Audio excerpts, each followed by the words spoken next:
Woke up quick at about noon, just thought that I had to be in Compton soon. I gotta get drunk before the day begins, before my mother starts bitching about my friends.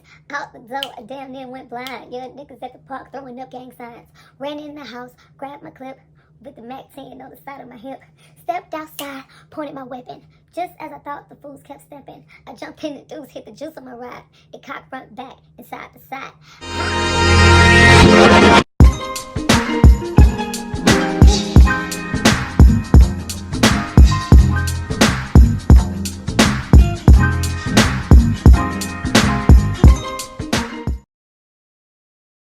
Hi you guys, welcome back to my channel. It's Tyra here with another struggle review, here to discuss Boyz in the Hood, not on this Throwback Thursday, just because I love y'all that much.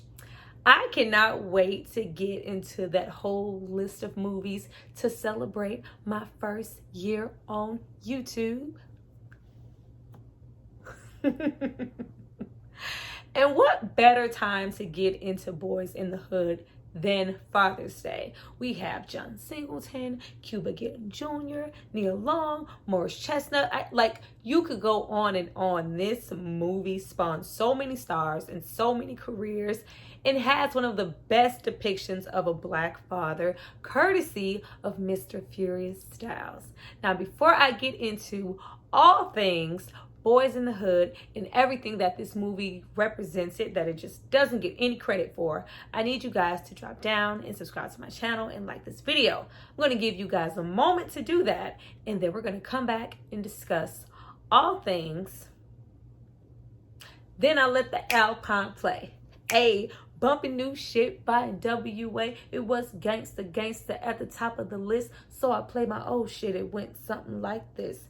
Cruising down the street in my 6'4", jocking the bitches, slapping the hoes.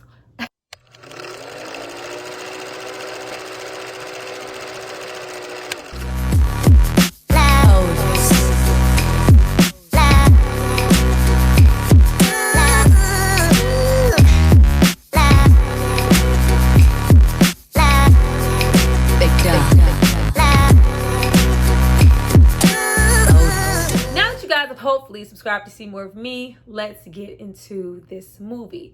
But before we do that, we have to talk about John Singleton first, y'all. I always loved John Singleton. I always thought of him as being like the Los Angeles Spike Lee. Because Spike Lee movies all about New York, Brooklyn, Bed-Stuy. I'm going to talk about where I live, where I grew up, depict my city the way I want to, so y'all know how we do it here. Same thing with John Singleton. Most, if not all, of his movies are based somewhere in Los Angeles. You know, we got South Central, Compton, and display my people the way I know them to be. And you see that all the way up from his first movie, Boyz in the Hood, all the way down to the show that he did before he passed, still going, my shit, Snowfall. That was all him.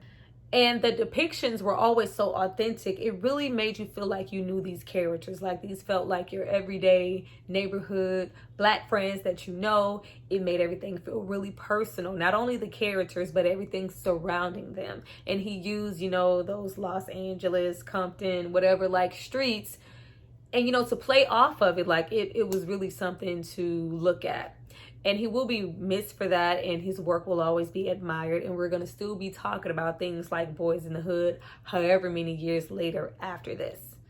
Now let's get into it. Getting into this movie, I don't think it gets enough credit for everything that John Singleton was able to cover in this little film.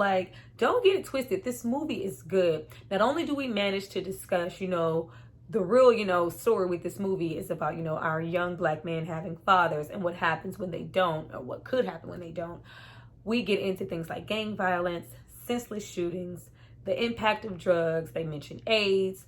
We, talk about virginity, fatherhood, and also that really, really understated story of a mother, a single mother, treating one son better than the other in the way that they turn out. Nobody ever mentions that. It's just so really kind of under the surface here, and it's not the bigger picture when watching this movie. But nobody discusses the treatment and the difference between Ricky and DoughBoy. We gonna get to the mama. But to start off, we're introduced to little Trey, you know, at school, acting out, doing the goddamn most. Did you know the body of the first man was found in Africa? That means we from Africa. All y'all. I ain't from Africa. I'm from Crenshaw Mafia. I'll get my brother to shoot you in the face. Like, it was a whole thing. Message? We from Africa.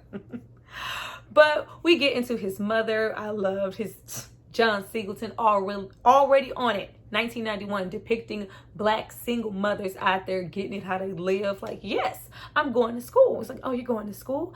He won't be returning. I'll be sending Trey to live with his father. His father? Yes. Or did you think we made babies by ourselves? Like, bitch.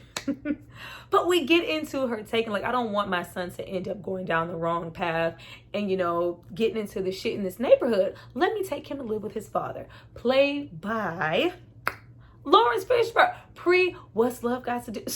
Do you really like it, Ike? I mean, yeah, Ann. Yeah. It's fine, Ann. It's fine. It's real good, Ann. All of that. I think this is their third, because I remember them also linking up, you know, for kind of the Keely and the Bee situation. Like, they play so well off of each other. But I love that message in that car, you know, her just kind of, you know, here you go. And it's like, you know, why are you making this so easy? I can only take him so far right about now in the area that we're in. Like you said, I could teach him a whole lot of shit, but I can't teach him how to be a man. That's your job. Absolutely loved it. And that's, you know, when we are introduced to the dynamics immediately, because, you know, we have, you know, a furious, you know, break up all these leaves and do this and do that. This is how, you know, we're structured. He's a father, a man, a pro-black brother. Like, he ain't taking no shit. And you see how invested he is in his son and him, you know, staying on the right path despite where they live. Then we go across the street. Where you going, you little fat fuck? You ain't got a job. All you do is eat, sleep, and shit. Now, mind you, she is not talking to Ricky. She is only talking to DoughBoy. And not to say that DoughBoy, you know, wasn't really on that shit.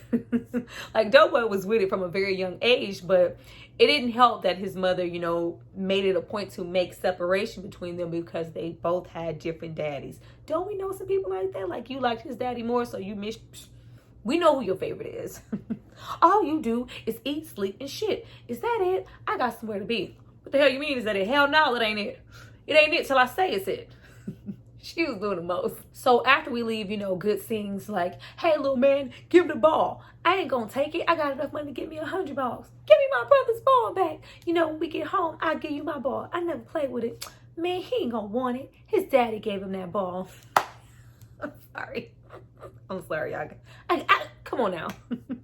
But we get into more things being poured into the script than it gets credit for. Not only do we have, you know, a father-son fishing trip, but we have them, you know, talking about sex and all of those things and being responsible.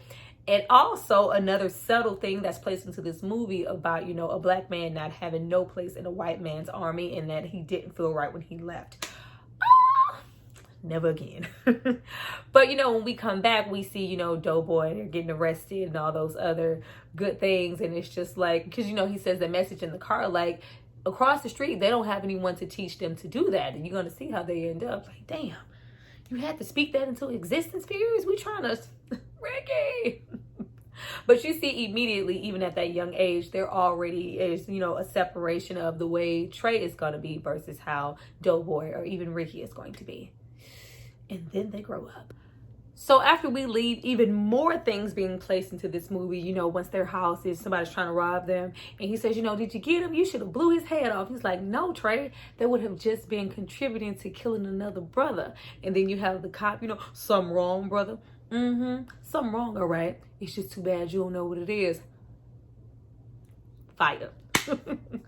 But we get into them, you know, growing up. Oh my goodness. And that's when we get into Ice Cube. Love me some Ice Cube. Like, people forget Ice Cube was that dude. This was NWA, no Vaseline, before he finessed and became your everyday, are we there yet, Dad? Like, Ice Cube was 4 or 5 niggas in the mothership, better known as a Dukes, and we all want some other shit. Like, all right, don't, because y'all know if I start rapping, then I'm gonna keep rapping. Let me just shut up. But we get into him, you know, still not quite being on the right path ever since he went to jail the first time from when he was younger. We see that, you know, this is his such and such time out of there. Can you go talk to him? I love, you know, Tyra Farrell as that young, fine, still looking good mother who probably had kids at a young age, but now she has these two sons. But unlike DoughBoy, who, you know, she's trying, you know, can you speak to him? Can, you know, something rub off on you? Like, my baby needs some help because I'm sick of doing this. You got Ricky over here who, you know, is still, you know, very much into football, all those good things, and for the most part an all around, you know, good kid. But we're, you know, having premarital sex. We have a baby at a young age, and our girlfriend also stays with us. I never got that. Never could in my house. Like, who's staying where? Y'all better go get a home and get a job. Like, but she stays there. And that's when we get into, you know, grown-up Trey, Cuba Gooding Jr., and his girlfriend, Nia Long, who is not giving up the goods because she's, you know, in Catholic school. And we get into Regina King. Everybody is here. Girl, Shawnees, who is that? Oh, that's Trey. You know they be trying to act like they brothers and shit. Oh, but she is fine. I like to rush that. Zoo, he got a girlfriend. Yes, he does. You know, we get into all of that. And, you know, them pretty much dealing with everyday teenagers about to, you know, go off to college. You know, those relationship problems and the SATs and things that they go through. But, you know, sidebar, we have DoughBoy, who is on a whole different plane. You know, we have a gang, our lowrider, we always have a gun. You know, we with the shits. Damn, mama. Now, right after that, we get into things, you know, those tasteless elements in the neighborhood. These goddamn niggas, this other gang just riding around, trying to prove themselves, pulling gun out, calling niggas morks. Oh, mork-ass buster.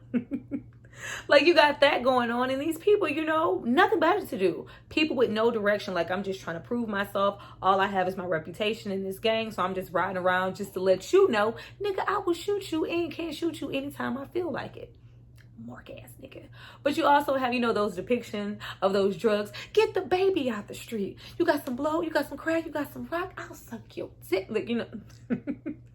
But in turn, we still have, you know, Mr. Furious across the street being the best dad he can be, and you see so much growth in their relationship and see that this bond that they have, and you also see that he stayed there much longer than what his mom depicted. So now their bond is stronger than ever. But we get into, you know, that big discussion of, you know, is Trey having sex? And I love that topic because it's not discussed enough. But because he just, you know, it's not like, you know, Trey is taking it as like, you know, are you having sex? Because if you're not and you're, you know, 18, practically 18, going off to college, then that means, you know, you're less of a man. No, Furious is trying to inquire to see if you are having sex, are you protecting yourself? There are, you know, things out here, you know, she said she was on a pill. Like, no, what? She's talking about grandkids. We ain't doing none of that. Use some condoms, have no grandkids, you might get AIDS, protect yourself. Love it. And you know, we have that whole, I want to drive it. Is it a stick? You know, that whole fantasy that happens. Her mother came home. I guess she smelled sex in the air or whatever. Lies. The lies, Trey, the lies. But I love that scene because it segues into an even bigger discussion of Trey actually being a virgin. You know, I never lied to my father. And, you know, fucking Morris Chestnut has that long ass laugh in the car. I swear every single scene, Morris Chestnut was just on set eating. I'm like, we needed some more lines. Like, he was just dead ass. So what's wrong, man? Just eating. But I love that in Trey's mind and growing up with his dad, he felt like the scariest thing and the worst thing that he could ever do was bring a baby into this world that he was not prepared for, not ready to raise. Like, what if I make a baby? I'm scared of doing that. Like, he ain't never gonna see that again. But, you know, that gets us all the way to just me and you. Ooh, baby. Hey, Tony. Don't worry about it. Hey, we don't need nobody. Yeah, just me and you. Just me and you. You know, we get into that and, you know, that great discussion. Also, great moments of Brandy. Like, you know, I don't want to have sex before I go to college. I want to be married once I do have sex. I'm Catholic. This is going against my morals. Where are these kids? Where are these kids? Where do we see images and depictions of people with values like this today? We don't see that. But, you know, outside of that, we also have them, you know, prepping for SATs. And we have the Ricky character who is just really like, which is, you know, a whole nother topic in itself. He's, you know, strictly like, I'm about football. I'm an athlete. I didn't spend too much time investing in, you know, my education. But I do want a scholarship. I do want to go to school. And that's what I'm focused on. And you see that his mother is all too focused on it. And DoughBoy is just, you know, that lingering thing around the house. No direction, no life. You're here with your boys. You don't have a job. You're just a stain on my life that I haven't kicked out yet just because you're my son. But then we have Ricky. He's put up on a pedestal. We have, you know, scouts coming out to see him. And, you know, it's just all great. We got the baby running around the house. The girlfriend, like, she just knows in her mind that her son is going to be something. He's going to be something great. So all of her devotion, her love, all of her showering is going into that one kid. Meanwhile, DoughBoy, you better take your ass to the store with that shit. Like, we just drinking 40s on the porch. But after we leave, you know, prepping for those SATs and Ricky being made to understand, you know, if you get this certain grade, you can go to college and you can get a scholarship. So that's kind of, you know, waning in the win for him. And then, of course, we have, you know, Brandy and all of them. They reconnect and we're good. Real cute. Still ain't fucked her yet. But we get into the altercation really happened in the movie. I mean, but before we get to that, we get into, you know, you have Furious here and there just dropping straight bombs when he, you know, calls the boys to, you know, go to a certain point. Like, you want us to come to Compton? Y'all scared? Bring your ass. And he has, you know, that big speech about why there are, you know, gun stores and liquor stores on every corner. They want us to kill ourselves. Like, we got to, you know, get this property, fill it, make our own wealth. Like, there was so much in this movie. Got to think, brother. Use your mind, brother.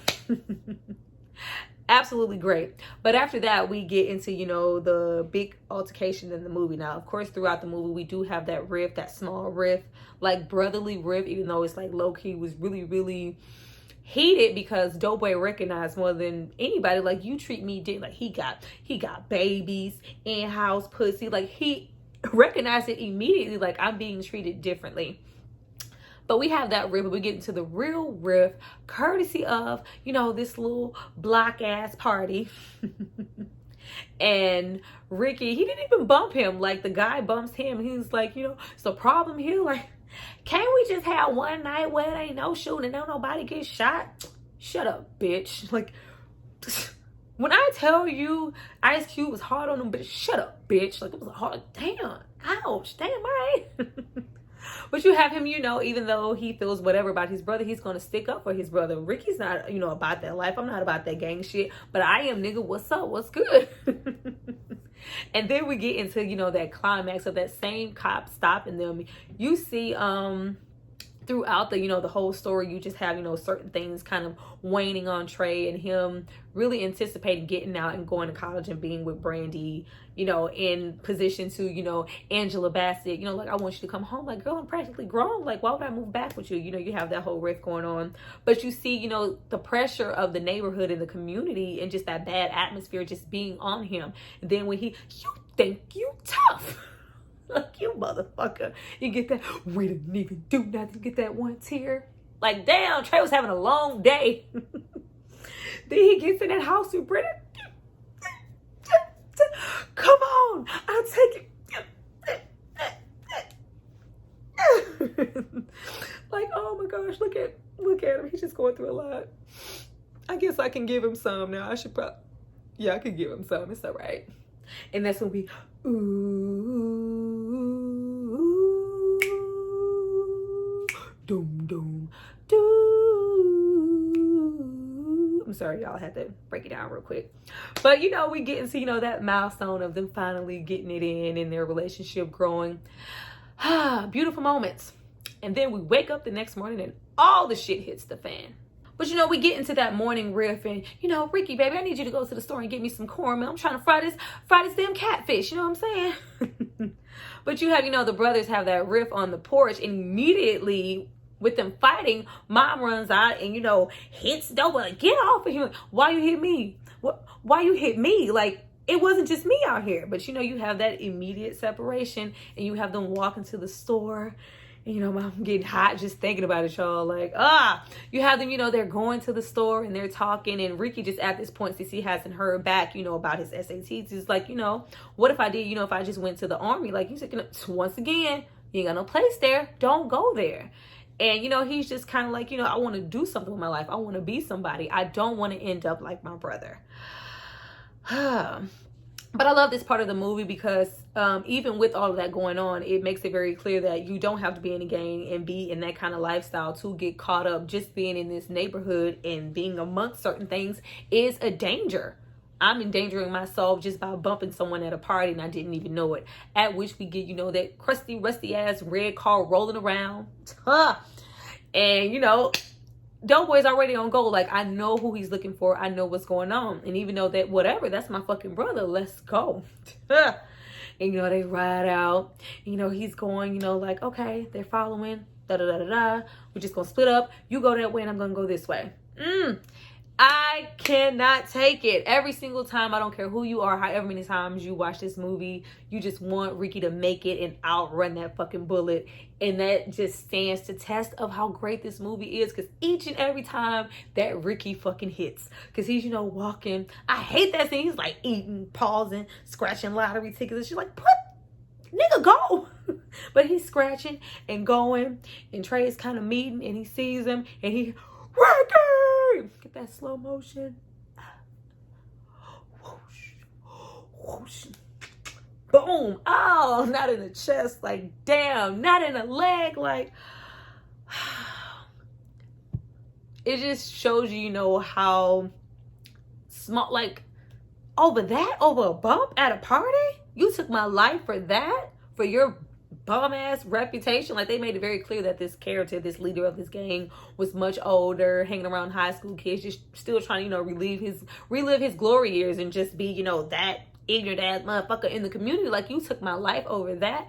But that could potentially happen in the neighborhood that we're living in. And of course we have you know, DoughBoy roll up. And I love that with DoughBoy not really crying, they really show that, you know, he's been in this lifestyle for so long, even at that young age, and has seen so much to this, even though this is his brother, he's kind of, you know, desensitized to it. Like, damn, like, he's not, but, you know, you have to get his head, you know, like, let's, you know, he's like really emotional, like, let's take him home. Oh, and then he goes fucking home and his mama flips her fucking shit. Ricky, baby, get up. Ricky, baby, get up. And he's like, oh, DoughBoy's like, whew, finally, even if it takes this fucking tragedy that had nothing to do with me, at least I can get some type of affection from my own mother. And it goes from, you know, a nice little gentle hug to slap. What did you do? Slap, whop, whop, whop. Like, damn, whooping ass. Like, girl. Whew. And that's when we get what DoughBoy already knew. She loved that fool more than she loved me. Yeah, we know. Sad, but you know, we already knew that, and he already knew that deep down. So her losing one son, like, he wasn't going to instantly replace that son. Like, she was still lingering. You know, we get those damn SAT scores of him finally passing. Like, you would have made it. My baby would have went to college if he wasn't shot. Like, very emotional scene. But you also have Trey just feeling like, I'm fucking sick of it. We didn't even do nothing. Now y'all didn't kill my best friend, my homie. And he's ready to ride out. And it's like, you know, you have Furious at that door waiting like, you my only fucking son. I ain't gonna lose you to no bullet. It's so deep, y'all. I love it. I will forever love this movie, forever love these scenes. But, you know, Trey, at that moment, he is just not trying to hear it. And, you know, he didn't hear anything. Like, you want to end up, you know, like little Chris in a wheelchair. You see people already, like, they have been in, you know, drive-bys and things like this. You could lose your fucking life. Stay your ass in the house, son. I'm trying to protect you. But, of course, he sneaks. Trey sneaks his ass out. Something happened to Rick. Like, girl, what you mean something happened to Rick? Rick dead. But he, you know, he sneaks out, and you have that long car ride of them looking for, you know, the dudes who did it. And he's just really going through it in that car and really thinking about where his life could end up and everything that he could possibly be thrown away just by being in this car and wanting to retaliate. And he hits that, yo, Doe, let me out. Huh? What? Let me out. And they let his ass out. And there we find him.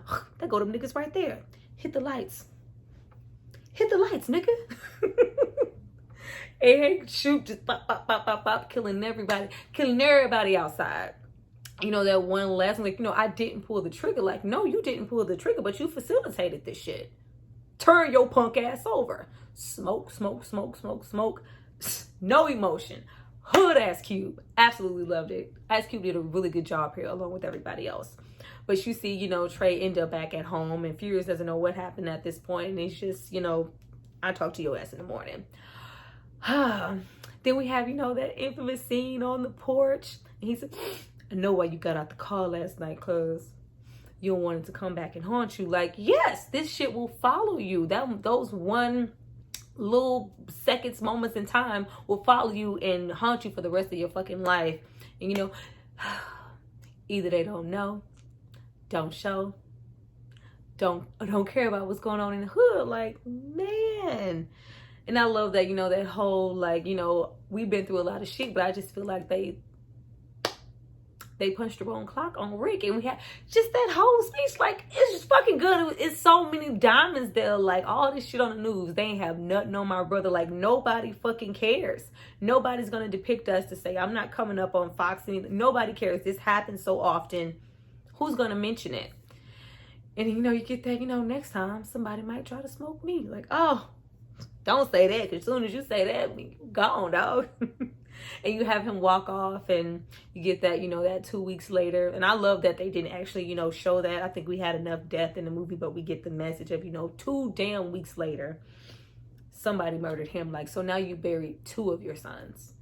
But, you know, things like this really happen. You know, family dynamics like this where people have lost all of their children to violence in their neighborhood. It's absolutely terrible.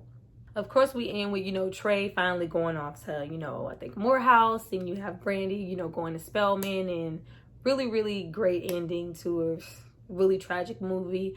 But, you guys, that was my review for this movie. I will always go back and watch this movie. It's always sadly relevant. It speaks so much. I feel like every time you go back and watch it after so long, you're learning something new because you know all the words. So you're looking and listening for things that you wouldn't look and listen for before. This is always a good watch. If you haven't watched it in a long time, I recommend you go back and watch them. I do not like that these films, you know, get thrown into a box of, you know, oh, these are hood classics. These are hood movies. These movies are, of course, depicting the hood, but they are just classics in general. This is a good movie, a well-written movie, a well-shot movie, all courtesy of Mr. John Singleton, and he deserves credit for that, along with his cast and everything else that he put together and mentioned in this movie. Please drop down and tell me what you guys think about this movie, your favorite scenes. Tell me, you know, what you thought about my review. Leave me a few dollars. I don't know. Say what's up. But I'll see you guys next time. Bye.